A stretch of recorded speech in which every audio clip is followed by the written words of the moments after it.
नमस्कार दोस्तों, BK expose पर में आपका स्वागत है। दोस्तों आज हम बात करेंगे बजट 2025 और भारतीय बाजार की साइकोलॉजी पर विस्तृत हम आज चर्चा करेंगे बेन आरेख के समुच्चय सिद्धांत के माध्यम से। दोस्तों आपने अक्सर हाई स्कूल या इंटर में बेन आरेख के समुच्चय सिद्धांत का अध्ययन किया होगा। यह यूट्यूब इतिहास की पहली ऐसी चैनल होगा जो मैथमेटिक के सिद्धांत, देश दुनिया की आर्थिक, सामाजिक और राजनीतिक गतिविधियों का खुलासा बेन आरेख के समुच्चय सिद्धांत किया जाएगा। तो दोस्तों हम चलते हैं सेटअप पर। सेटअप दुनिया का बादशाह, और वहां पर हम विस्तृत जानकारी प्राप्त करते हैं। लेकिन एक छोटा सा संदेश, यूट्यूबर की चार ख्वाहिश, लाइक, सब्सक्राइब, कमेंट और पसंद आए तो बेल आइकन वाला घंटी दबाइए। तो दोस्तों हम चलते हैं। आज का मुख्य पॉइंट है बजट 2025 और बाजार की साइकोलॉजी। यहाँ पर दोस्तों हमने दो महत्वपूर्ण पॉइंट का गठन किया है। पहला पॉइंट आता है बजट 2025 और बाजार की साइकोलॉजी। बजट 2025 यूनियन भारतीय बाजार। दूसरा पॉइंट आता है बजट 2025 इंटरसेक्शन भारतीय बाजार। ये है बजट 2025 का यूनियन और ये है बाजार 2025 का बाजार। यहाँ पर बजट 2025 में कुछ महत्वपूर्ण पॉइंट हम दिए हैं जो हम लोगों का लेवल पर खास प्राथमिकता रखता है। इस पर हम चर्चा करेंगे। और ये बाजार यूनियन पर हमने कुछ पॉइंट, महत्वपूर्ण पॉइंट लिए हैं और इस पर हम आज यूनियन और इंटरसेक्शन पर विस्तृत जानकारी प्राप्त करेंगे। तो पहला आता है बजट 2025। आखिर बजट 2025 में क्या महत्वपूर्ण भूमिका है? तो पहला पॉइंट आता है 12 लाख तक इनकम पर नो टैक्स। दोस्तों अगर किसी व्यक्ति का इनकम 1 लाख रुपया पर मंथली है या एक साल में 12 लाख रुपया, उस पर कोई टैक्स नहीं। इसका सीधा प्रभाव हमारे भारतीय बाजार पर कहीं ना कहीं पड़ेगा।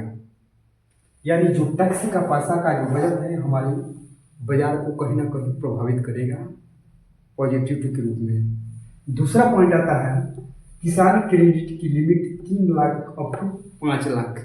पहले किसान का लिमिट 3 लाख था, लेकिन अब उसकी लिमिट 5 लाख हो गई है। यानी किसानों को कहीं ना कहीं एक सकारात्मक पहल के रूप में देखा जा रहा है, जो हमारे बाजार में इनकी प्राथमिकता दोस्तों काफी बढ़ जाती है। तीसरा पॉइंट आता है बीमा क्षेत्र में विदेशी निवेश 74 से बढ़कर 100%।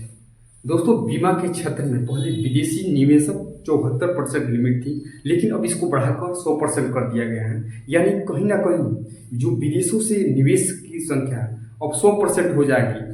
यानी हमारी जो अर्थव्यवस्था को एक बूस्ट का काम मिलेगा। चौथा पॉइंट आता है स्ट्रीट वेंडर्स को 30,000 का क्रेडिट कार्ड। स्ट्रीट वेंडर्स मतलब जो फुटपाथ पर जो छोटे मोटे बिजनेस करते हैं उनके लिए हैं। अब उनको 30,000 का क्रेडिट 2025 के बजट में काफ़ी उनको प्राथमिकता दिया गया है, जो उनको बिजनेस में काफ़ी प्रोत्साहित करता है। दोस्तों ये हमारे बाजार में कहीं ना कहीं पॉजिटिविटी को दर्शाता है। पांचवा पॉइंट आता है मिडिल क्लास के लिए टर्निंग पॉइंट। दोस्तों हमारे देश में लगभग 31% मिडिल क्लास, अगर इनको संख्या की दृष्टि से देखा जाए तो लगभग 42 करोड़ आता है, जो काफ़ी बहुत बड़ी संख्या होती है। इन लोगों का जो टैक्स के रूप में बचत होगा, यानी कहीं ना कहीं इसमें सर्विस भी होंगे, यानी इनकी संख्या कहीं ना कहीं सर्विस में काफ़ी महत्वपूर्ण योगदान होता है मिडिल क्लास में। यानी इनकी टैक्स में जो बचत होगी वो हमारे बाजार को एक पॉजिटिविटी को दर्शाता है, जो हमारी अर्थव्यवस्था को एक बूस्ट का काम करेगी। पांचवा पॉइंट आता है FIDI में पॉजिटिव थिंग। 2025 की जो बजट जो पास हुआ है, ये कहीं ना कहीं हमारे FI या DI या विदेशी निवेशक हो चाहे घरेलू निवेशक हो, कहीं ना कहीं उनके मन मस्तिष्क में एक पॉजिटिविटी की भावना होगी और ये भारत में अच्छी खासी निवेश करेंगे, जो हमारी अर्थव्यवस्था को एक बूस्ट का काम करेगी। दोस्तों ये था बजट 2025 का यूनियन पर कुछ हमने पॉइंट, पूरा हमने पॉइंट पर नहीं, कुछ महत्वपूर्ण पॉइंट पर हम जानकारी प्राप्त किए हैं। अब आता है दूसरा पॉइंट आता है बाजार का यूनियन। आखिर बाजार का यूनियन पर इसका क्या प्रभाव पड़ेगा? तो दोस्तों बजट 2025 के माध्यम से देखा जाए तो बाजार में भर भर के पैसा आएगा। यानी कहीं ना कहीं इसके थ्रू जो बचने वाला पोजीशन, चाहे कर के रूप में हो चाहे इन्वेस्ट के रूप में हो, हमारे बाजार में पैसा भर भर के आएगा। दूसरा पॉइंट आता है सुस्त पड़ी अर्थव्यवस्था को बूस्ट मिलेगा।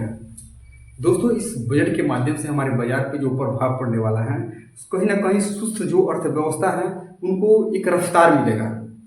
तीसरा पॉइंट आता है मिडिल डिमांड और सप्लाई को संतुलित करना। दोस्तों ये बजट डिमांड और सप्लाई को एक समान रेशियो में संतुलित करने का खास प्राथमिकता दोस्तों दिया गया है, जो हमारी बाजार की प्राथमिकता को मेंटेन रखने का एक फार्मूला भी है। चौथा पॉइंट आता है दोस्तों प्रोडक्ट की परसेंटेज में वृद्धि। जो हमारे सामान का जो प्रोडक्शन है, कहीं ना कहीं पिछले साल की अपेक्षा इस साल में प्रतिशत के मामले में काफ़ी वृद्धि देखने को दोस्तों मिलेगा। तो ये था हमारा बाजार की यूनियन पर कुछ पॉइंट पर महत्वपूर्ण विस्तृत जानकारी था दोस्तों। ये था हमारा बजट 2025 यूनियन बाजार की साइकोलॉजी। अब इंटरसेक्शन में आते हैं।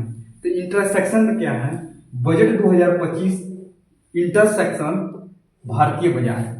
दोस्तों ये अगर इन दोनों के बीच अगर कोई कॉमन हम देखा जाए, इंटरसेक्शन की बात दोस्तों हम कर रहे हैं, काफी महत्वपूर्ण पॉइंट इंटरसेक्शन के दृष्टि में। तो यहाँ पर आता है पहला पॉइंट आता है सुस्त पड़ी अर्थव्यवस्था को रफ्तार। दोस्तों कहीं ना कहीं 2025 के बजट में के माध्यम से हमारी जो अर्थव्यवस्था जो सुस्त पड़ी है उसको काफी बूस्ट करने में काफी मददगार दोस्तों साबित होगी। दूसरा पॉइंट इसमें आता है इंटरसेक्शन की बात हम कर रहे हैं, महंगाई को नियंत्रण। दोस्तों यहाँ ये बजट हमारी महंगाई को नियंत्रण करने में काफी महत्वपूर्ण भूमिका होगी। छोटे और लघु उद्योग के लिए एक बूस्ट, छोटे और लघु उद्योग के लिए एक बूस्ट का काम करेगी, जो पॉजिटिव को दोस्तों से दर्शाता है।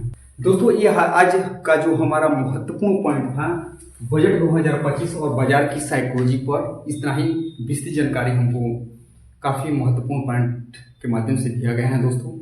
लेकिन आपको इन्हीं सब पॉइंट को लेकर आपको हम एक 10 पॉइंट का कविता दे रहा हूँ, जो आपकी साइकोलॉजी डेवलपमेंट में काफ़ी महत्वपूर्ण भूमिका निभाएगी।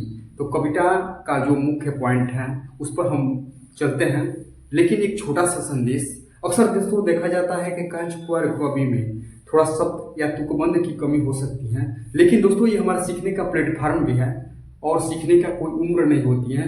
अगर इसमें कोई छोटी मोटी त्रुटि हो तो इसमें कोई बड़ी बात नहीं है, इसको हम भविष्य में सुधार भी हम कर सकते हैं। तो कविता का हम मुख्य पॉइंट पर चलते हैं और कविता चालू करते हैं। तो कविता ताई के बजट से मार्केट में हुआ उड़ान, मिडिल क्लास वाले खुश हैं विपक्ष हुआ परेशान। मिडिल क्लास वाले खुश हैं विपक्ष हुआ परेशान। अब विपक्ष हुआ परेशान बी के एक स्वर में बोले, राहुल बाबा का प्रोपोगेंडा इधर उधर डोले।